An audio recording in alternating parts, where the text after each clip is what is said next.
restomod part 2. I didn't get too terribly far on part 1. I did get most of the front end done. I need my servo horn, my weights. Now I'm going to start on my links. Start putting them together. I get my shocks figured out. I'm going to run the soft springs on it, and then we'll get the links together in Jora. You know, my Injora parts, extra parts. I'm not going to use these.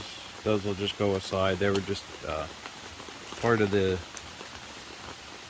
bargain. It was like a package deal, so I got those and everything else. Drive shafts to work with.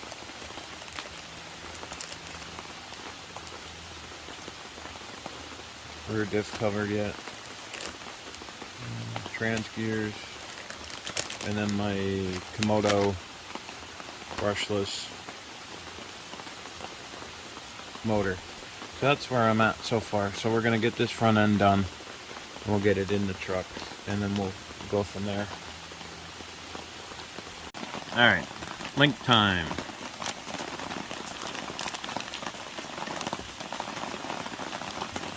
I gotta get them out of the bag. Alright.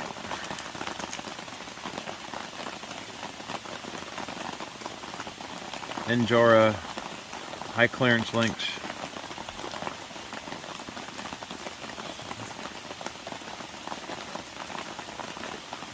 I like the black ones because they come with the red bushings.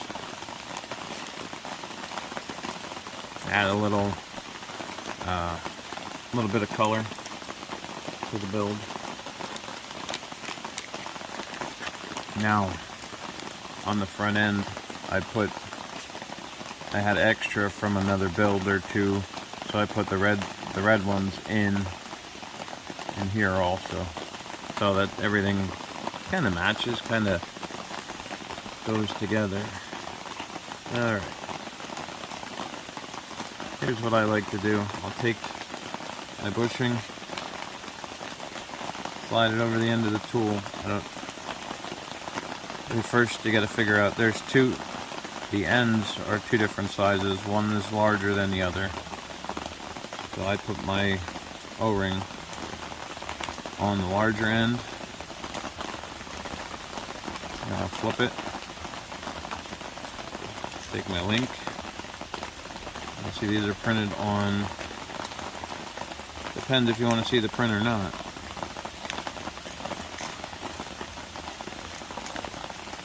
So they are printed on opposite sides, so if you don't want to see the print,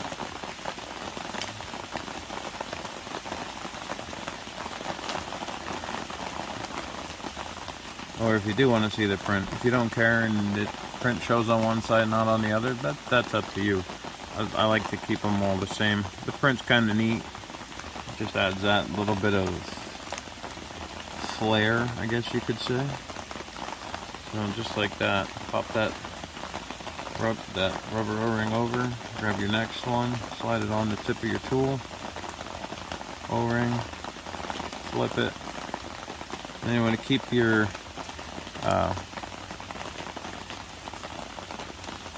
bushings going the same way, because that one side's large and one side's small. If you put it on like here, if you put that small side up, you could pull this over. This could come apart and pull over the screw. You put the large side on the outside, that way it will keep everything together. Just a tip for those that are building for the first time. Well, that's one link done. I'm not going to show you them all. I'll show you when they're all done. Alright, links are all done. And it took me less than 10 minutes to do them all. Now, I need to rear, front. Now what I need to do next to keep the suspension in is the shocks. Now the shocks come with the brass colored bushings, and I've been using the red ones for everything else. I have enough red ones, so I'm going to use the red ones on the shock. That way everything is similar. So I'm going to pop these open, get the front two done, and then I can put the front end back in the chassis and then move to the rear end.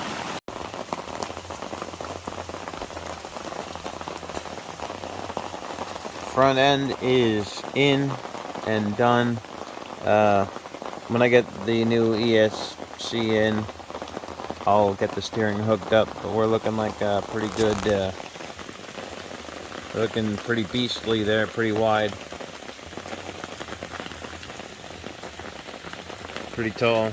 I gotta get that, get working on the back end. That's the next part. I got all my links, shocks, everything is ready for that, so that shouldn't take too terribly long. And we'll keep on going.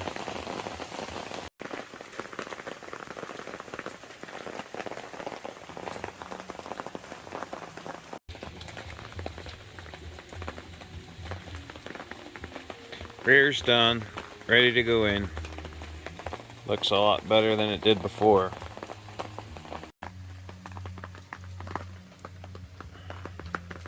Alright, all the suspension is back in. I changed the gears in the rears. Metal drive shafts are put on the rears.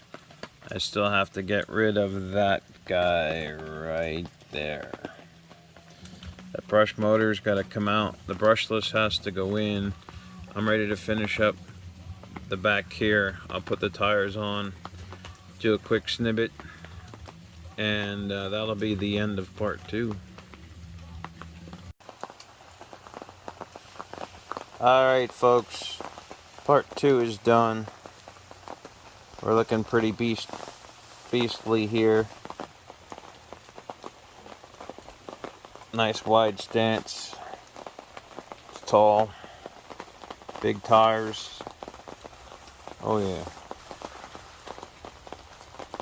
Part 3 is going to be Furry Tech time.